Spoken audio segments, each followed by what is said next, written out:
welcome back to another episode of Never Mind the Bookkeeper. I'm joined today with Marti and Declan from Morris Palmer, and we're going to be discussing maybe something a little more topical, and it's what if Rachel does? Now, before we kick off with this is all going to be creative. We don't have a crystal ball. We can't see what's going to happen, because I'm sure if we did, we'd be doing something very different with our careers.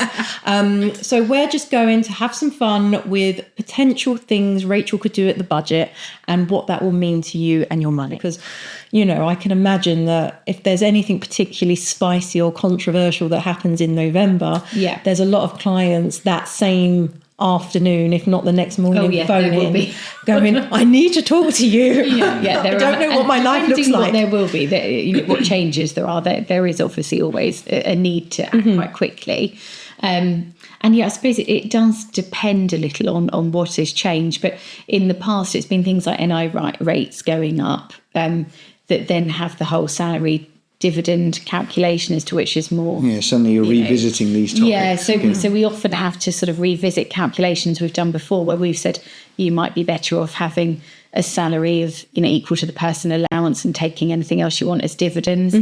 But then the latest national insurance rate change, we might then have to recalculate that and see whether that's still the case, or whether we need to suggest something different in terms of how they remunerate themselves. So it's those sorts of things we normally have to do quite quickly.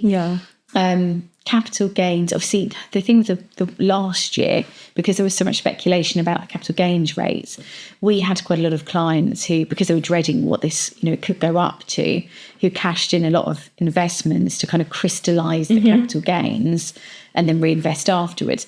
But actually, I don't think the capital gains rates probably went up as much as people were expecting they may have. So some people ended up actually incurring tax to prevent paying more down the line, but probably didn't really need to do that. So it's always a little bit of a gamble and a risk to know quite what to do prior to the budget. Because it is all speculation, and you could go and do something and then you've actually cost yourself a bit in tax when you didn't need to. And then from our point of view, as soon as we know when that budget's out, it's work out what's changed and see what the effect is on different sort of streams of clients that we've got and where people might be affected. And do you watch it in real time as an organisation? We don't actually. People normally listen to it or watching it come up, but we don't stop and all go. All crowd round. I would love to see that happen. In fact, I'd actually film it. Or maybe if I could be invited, that would be really nice to actually get real time, insight into a little budget watching. Yeah, that would be really. Well, I'm going to say the word crisp cool. And dip. Oh, I love that. Nibbles, crisp and dip, and budget, and then we can almost say, how many of these did we get right and how many of these did we get utterly wrong? That would be quite interesting, wouldn't it? Exactly. Never mind the bookkeeper bingo. What did we predict right and what did we predict wrong?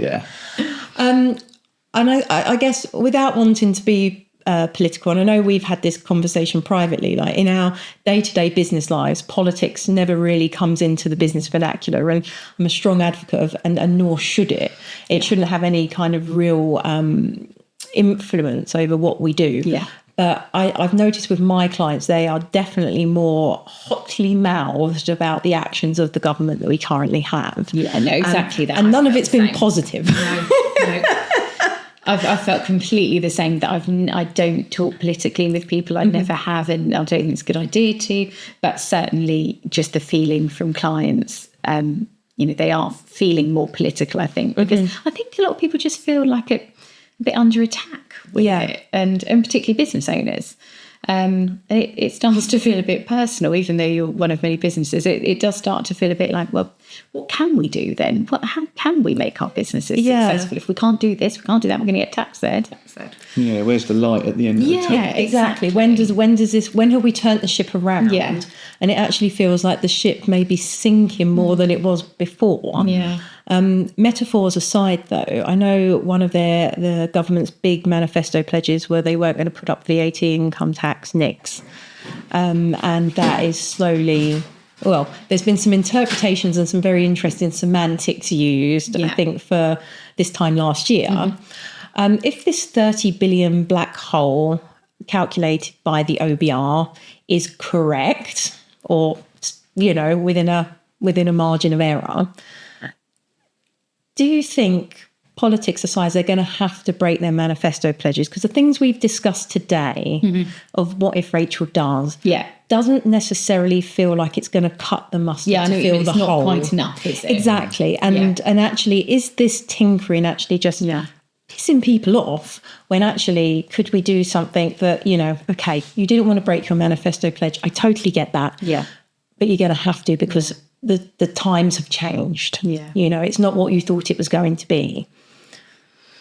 Yeah, I think you're probably right, to be honest, because as you say, some of those things, there's talks about them, but are they really going to make enough of an impact? Yeah, it's just scratching the surface. Probably not really. So then which one would they go with? Where would they go? Would it be the individual? Would it be the businesses again? I don't know. I find it really hard to think. Corporation tax, I can't see them doing anything. I think that was such a large increase. Yeah, because we went from 19 to 25.